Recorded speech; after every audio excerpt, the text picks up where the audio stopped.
Vamos a hablar de eso, de este periodo de tiempo aparte, de un tiempo a solas con Dios, porque tiene un propósito Dios en todo esto.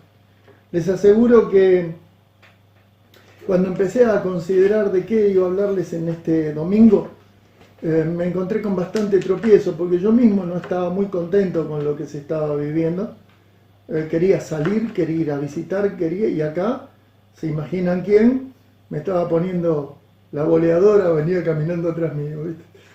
Así que no pude salir. Fue contadas las veces y con un collar atado al cuello. Así que me sentía realmente atrapado, y esta mañana, cuando iba a preparar, esta mañana, hablo de la mañana del sábado, cuando estaba preparando, el Señor me habló poderosamente porque me hizo entender que tanto querer correr a veces es no querer escucharlo. Y Él me estaba llamando a un tiempo aparte. Y no solo a mí, a ustedes también. Así que me puse a pensar respecto a los tiempos aparte que Dios marcó para sus siervos. Y en la Biblia hay varios ejemplos. Podría haber tomado cualquiera. Hoy vamos a estudiar en Hechos 9 algo acerca de Pablo y cómo se aplica a nosotros en este momento, porque va a ser importante para vos y para mí. Pero hubo varios casos en que Dios se acercó, llamó y condicionó las vidas de los hombres a través de una formación, un tiempo de moldearlos, transformarlos, cambiarlos y acompañarlos en eventos maravillosos que Él tenía pensado desarrollar para esta humanidad que, perdida, necesitaba encontrar un camino. Así trabajó con Abraham, así trabajó con Moisés, así trabajó con Josué. Lo mismo hizo con Gedeón. ¿Qué decir de Isaías, que se lo llevó al mismísimo trono? Evidentemente por las revelaciones que este hombre iba a hacer a través del libro sagrado, ¿no? Revelaciones que hasta el día de hoy son presentes. Entonces, no quedamos en Isaías, tenemos varios. David mismo fue realmente formado, mandó al sacerdote a llamarlo y a prepararlo para la obra que tenía de conquista. En general, los discípulos, ¿se acuerdan? Los llamó y les dijo, sígueme. 3 años se los llevó y estuvo con ellos. Y finalmente, como lo dice Pablo, ¿no? Como un abortivo me llamó a mí. Y quiero que vayamos a este hombre que comienza en el libro de los Hechos con el nombre de Saulo. ¿Sí? Pero antes de comenzar la lectura, quisiera encomendar a Dios este tiempo, no dejando de lado a toda la gente que en este tiempo tan especial está sufriendo. ¿Me permiten? Vamos a tener una oración. Amado Padre, acá estamos, delante de tu presencia. Nosotros, tus hijos, venimos a ti, Señor, porque estamos viviendo un tiempo de angustia. Un tiempo que ha logrado tocar las fibras más sensibles de la humanidad toda.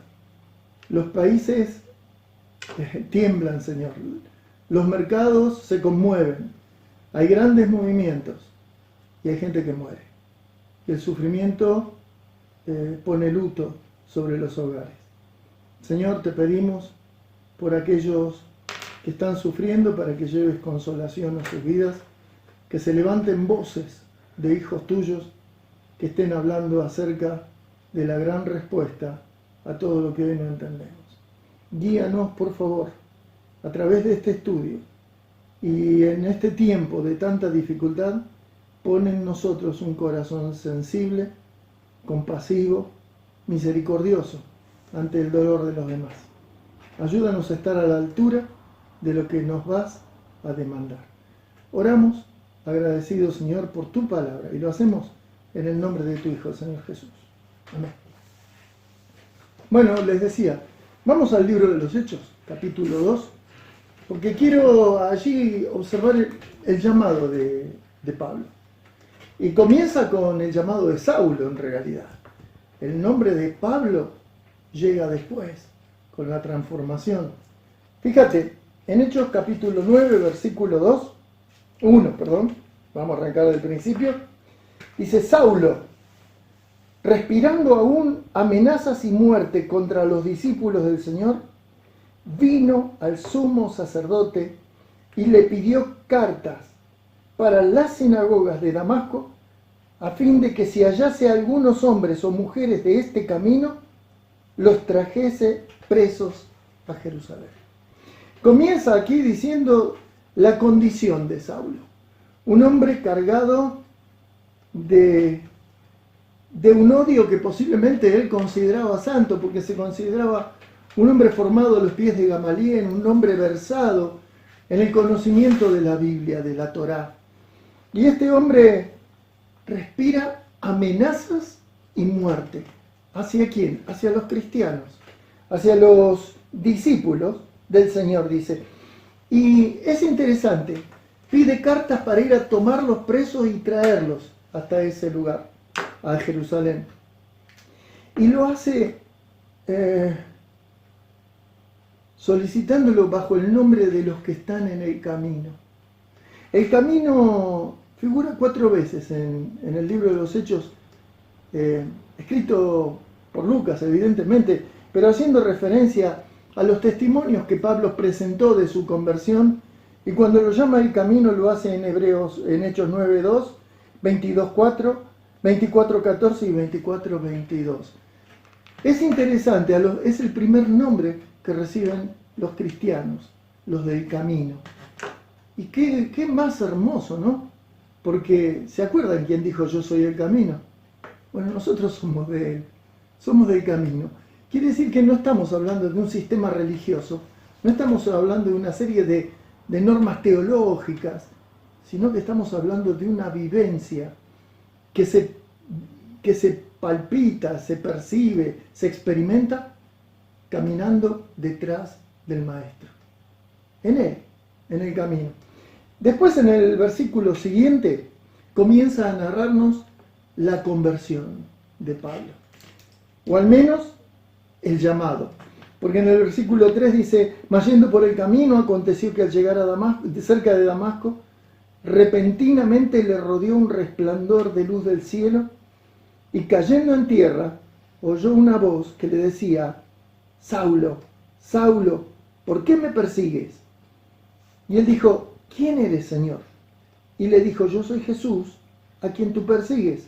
Dura cosa te es dar coces contra el aguijón.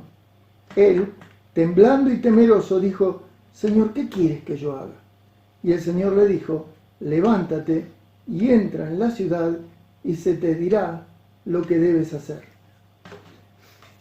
Estos versículos, es interesante todo el momento que él está viviendo. Él va respirando amenazas y muerte a buscar personas para traerlos cautivos. Está persiguiendo no a personas. Aquí se lo dice el Señor: ¿me persigues a mí? Y entonces dice, pero que en un día soleado, la ciudad de Damasco se encontraba a 210 kilómetros, más o menos, de Jerusalén. 6 días de camino en aquel entonces, a pie. Algunos lo montan a caballo a Pablo y lo muestran los pintores cayendo de un caballo. En ninguna parte de la Biblia habla de que él iba montado sobre un caballo. Nos está diciendo permanentemente en la Escritura que él cayó a tierra, pero cayó de bruces, cayó al piso, y no en adoración, porque él no sabía delante de quién estaba. Lo rodeó una luz, lo rodeó algo sobrenatural y aún más poderoso que el sol, y él cae como queriendo sobrevivir. Y en esa circunstancia escucha la voz que le dice: Saulo, Saulo. 2 veces se lo repite su nombre. ¿Por qué me persigues? Y acá hay una pregunta que te pido que la anotes. Él le pregunta: ¿quién eres tú, Señor? Y esto es muy importante porque pudo haber sido cualquier otra cosa. Él estaba viéndolo, dice que los demás no escucharon la voz pero no vieron a nadie, pero él lo estaba viendo. Ahora, es muy factible, yo diría que es seguro que Pablo lo había escuchado predicar a Jesús antes de la cruz. Es posible que haya estado allí, a los pies de la cruz.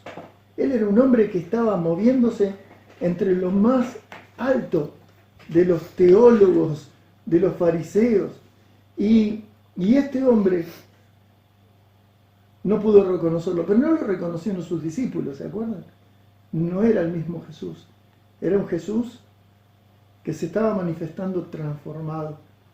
Él se da cuenta y pregunta: ¿quién eres, Señor?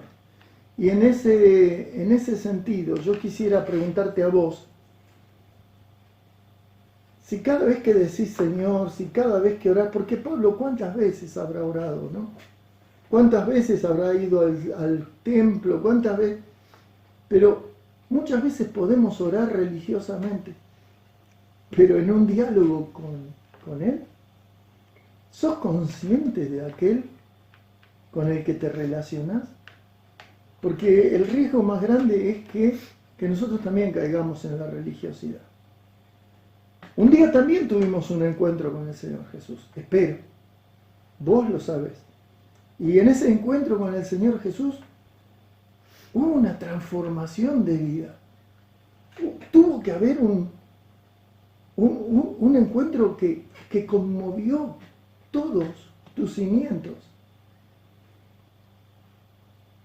Fíjate si tuviste ese encuentro genuinamente. Y se lo digo a todos. El mismo Pablo, cuando escribe en 2 Corintios, invita a los creyentes. Cada uno pruébese a sí mismo, a ver si está en la fe. No corras el riesgo de haber caído en un juego religioso, en una tradición familiar. Mis padres, mis papis, mis abuelos. No, esto es algo personal. El Señor Jesús, cuando llega a uno, viene a salvar. Y uno tiene que pasar por una experiencia que se llama arrepentimiento. Fíjate si te arrepentiste. Fíjate si tuviste ese encuentro. Y si no, no desaproveches la oportunidad de considerar quién era ese Señor que fue una cruz para pagar tu deuda. La deuda de tu pecado. Allanar la separación definitivamente entre vos y Dios, abriéndote un camino, precisamente, un camino hacia Dios. Vos lo sabés. Si tenés alguna duda, no dudes en comunicarte. Hay WhatsApp, hay un montón de elementos con los que podemos contar hoy. No dudes de consultar o de hablar con quien tengas al lado tuyo para que te muestre el camino.